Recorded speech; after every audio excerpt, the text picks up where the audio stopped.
దేవుని మీద ప్రమాణం చేసి దేవుని ఎదుట ప్రమాణము చేసి అంతా నిజమే చెప్తాను. అంతా నిజమే చెప్పు. అబద్ధం చెప్పను. అబద్ధము చెప్పను. పాపాయమో మీకు తెలుసా? తెలుసు.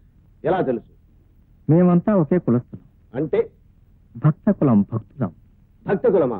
కాదు, అదో వ్యభిచార నిలయం. అపచారము, అపచారం, మహా అపచారం. తన వృత్తిని, ప్రవృత్తిని ఆ శ్రీకృష్ణ పరమాత్మకి అంకితం చేసిన మహాసాధ్యం.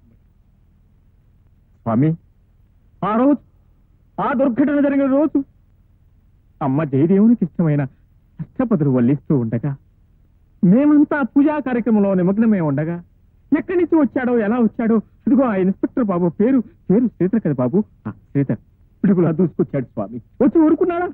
ఆ అమ్మను, మహాసాధ్యముని, సౌశీల్యవతిని గట్టిగా పట్టుకుని ఏమేమో చేయబోయాడు స్వామి. నా నోటితో నేను చెప్పలేదు స్వామి. పచ్చి అబద్ధం. Order, order. ఏదేదో చేయబోయాడు అంటే దాని అర్థం బలాత్కరించబోయాడు స్వామి. ఎస్ఐ బలాత్కరించబోతూ ఉంటే మీరు చూస్తూ ఊరుకున్నారా? ఏం చేయమంటావు నాయన? ఏదైనా సహాయపడదామనుకుంటే అప్పటికే ఆమె ఒంటి మీద వస్త్రాలు వలిసి వేయబడ్డాయి. అబద్ధం, అబద్ధం, అబద్ధం. Order, order. చెప్పు స్వామి, ఒక్కసారి ఆ తల్లిని చూడండి. అవమాన భారంతో కృంగిపోతున్న ఆ తల్లిని చూడండి. అమాయకత్వం కూడు కట్టుకున్న ఆ కళ్ళల్లోకి ఒక్కసారి గుచ్చి చూడండి స్వామి. ఆ తల్లి వ్యభిచారినా? మరి ఇంతమంది భక్తులుండి ఆమెనెందుకు కాపాడలేకపోయారు?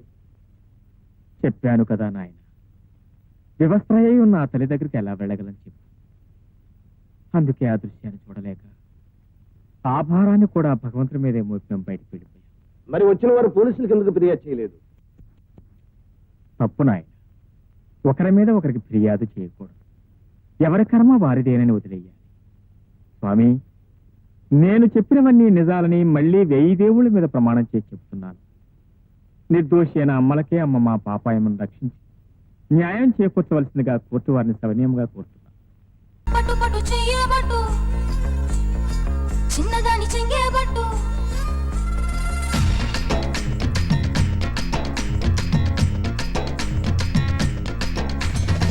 పట్టు పట్టు చెయ్యేబట్టు, చిన్నదాని చెంగేబట్టు, నన్ను నిల్లు దాచిపెట్టు ఓ పుల్లోడా.